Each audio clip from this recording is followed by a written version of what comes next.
Good afternoon, friends.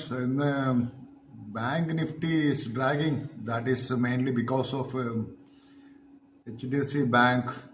ICICI Bank ഒന്ന് വലിയ move ചെയ്തില്ല. ICICI Bank ഒക്കെ ഓൾമോസ്റ്റ് 200 EMAയുടെ ഓൾമോസ്റ്റ് നിയർ ചെയ്യും ട്രേഡ് ചെയ്യുന്നത്. സോ ഇന്നിപ്പോൾ മെയിൻലി HDFC ബാങ്ക് ഡ്രാഗ് ചെയ്തുകൊണ്ടാണ് എനിക്കൊന്ന് ബാങ്ക് നിഫ്റ്റി കുറച്ച് ഡൗൺ ആണ്. So anyway let see. പക്ഷേ ഇന്ന് എനിക്ക് പറയാനുള്ള സ്റ്റോക്ക് ബോഷാണ്. ബോഷ് എന്ന് പറഞ്ഞ stock trading somewhere around 35,000 rupees ചെയ്യുന്ന സ്റ്റോക്ക് കുറച്ച് മാസം മുമ്പ്. ഇന്നിപ്പോൾ ചെയ്യുന്ന ഓൾമോസ്റ്റ് ട്രേഡിങ് സംവെയർ അറൗണ്ട് 43,000 എബോവുള്ള ബോഷ് ചെയ്യുന്നു. Stock is very expensive. പിന്നെ ബോഷാണ്. So you just imagine the returns. പക്ഷെ എനിക്ക് ആ ബോഷിൻ്റെ സ്റ്റോക്ക് പറഞ്ഞപ്പോൾ തോന്നിയെന്ന് വെച്ചാൽ ഈ ബോഷിൻ്റെ സ്റ്റോക്കൊക്കെ വാങ്ങിച്ചു കഴിഞ്ഞാൽ ഇത് ഈ ഹ്യൂമാനിറ്റീൻ്റെ ഏറ്റവും വലിയ പ്രോബ്ലം എന്ന് വെച്ചാൽ ഒരു മനുഷ്യന് ഒരു സ്ഥലത്ത് ഒരു റൂമിൽ ഒരു ജോബും ചെയ്യാണ്ട് ഒന്നും ചെയ്യാണ്ട് കുറച്ച് സമയം നിങ്ങൾ ഇരുന്ന് നോക്ക്. നിങ്ങൾക്ക് ഇരിക്കാൻ പറ്റുമോ? ഇരിക്കാൻ പറ്റില്ല. അതാണ് ഈ സ്റ്റോക്ക് മാർക്കറ്റിലെ വലിയ പ്രശ്നം. നിങ്ങൾക്ക് ഈ സ്റ്റോക്കിൻ്റെ മൂവ്മെൻറ്റ് എല്ലാ ദിവസവും നോക്കിക്കൊണ്ടിരിക്കുക.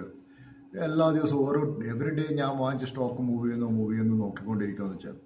സോ അത് നിങ്ങൾ ആലോചിച്ചാൽ നിങ്ങളിപ്പോൾ ഈ മാർക്കറ്റിൽ ഇൻവെസ്റ്റ് ചെയ്യുന്ന ഇപ്പോൾ ഈ മ്യൂച്വൽ ഫണ്ട് ആയാലും സിപ്പ് ആയാലും അല്ലെങ്കിൽ സ്റ്റോക്ക് ആയാലും വാട്ട് എവർ ഇൻവെസ്റ്റ് നിങ്ങൾ ഇൻവെസ്റ്റ് ചെയ്യുന്നത് നിങ്ങളെ it is A serious game. It is A deadly serious game. So you R investing your life savings in that. So അതുകൊണ്ട് എല്ലാ ദിവസവും സ്റ്റോക്ക് ഞാൻ വാച്ച് ചെയ്യണം, എല്ലാ ദിവസവും സ്റ്റോക്ക്. പക്ഷെ അന്നേരത്തെ ഈ ബഫറ്റ് ഒരിക്കൽ പറഞ്ഞിരുന്നു, നിങ്ങളൊരു ബിസിനസ് വാങ്ങുന്നത് സ്റ്റോക്ക് വാങ്ങുന്നത് ഒരു ബിസിനസ് വാങ്ങുന്ന പോലെയാണ്. So you should be willing to own it even the stock market is closed next day or not to reopen even for the next 5 years. അങ്ങനെയുള്ള ഒരു ഗട്ട്സ് ഫീലിംഗ് എനിക്കുണ്ട് മാത്രം. അതുപോലെയുള്ള സ്റ്റോക്ക് വാങ്ങിക്കാം. ഞാനിപ്പോൾ ബോഷിനെ കുറിച്ച് പറഞ്ഞാൽ സോ പലപ്പോഴും ഇൻവെസ്റ്റേഴ്സ് വെച്ചാൽ they feel the pain of loss twice absolutely as the pleasure of gain. നമുക്ക് നഷ്ടപ്പെടുന്നതിനെക്കാട്ടും കൂടുതൽ ഗെയിൻ ചെയ്തതിനായിട്ട് കൂടുതൽ നഷ്ടപ്പെടുമ്പോഴാണ് അതിൻ്റെ പെയിൻ 2 ഇരട്ടിയാണ് വർദ്ധിക്കുന്നത്. അതാണ് ഒരു ഇമോഷണൽ സ്ട്രോം ആയിട്ടാണ് തോന്നുന്നത്. So when emotional Strom attacks you make wrong negative emotional decisions. So അതാണ് അതിൻ്റെ വലിയ പ്രശ്നം. So that is what I never check my stock. നമ്മൾ വാങ്ങിച്ച സ്റ്റോക്ക് നമ്മൾ എല്ലാ ദിവസം പോയി നോക്കുക അല്ലെങ്കിൽ എല്ലാ ആഴ്ച പോയി നോക്കുക. അതിൻ്റെ ആവശ്യമില്ല. So you are confident in that company. ഇപ്പോൾ ബോഷ് പോലത്തെ company I'm confident. Why should I want to check stock price every day?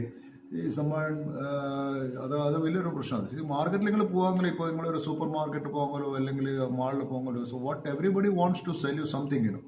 Every sales girl want to sell you something. Every salesman want to sell you something. So you should never buy. Don't buy it. Someone want to sell you, don't buy it. So money is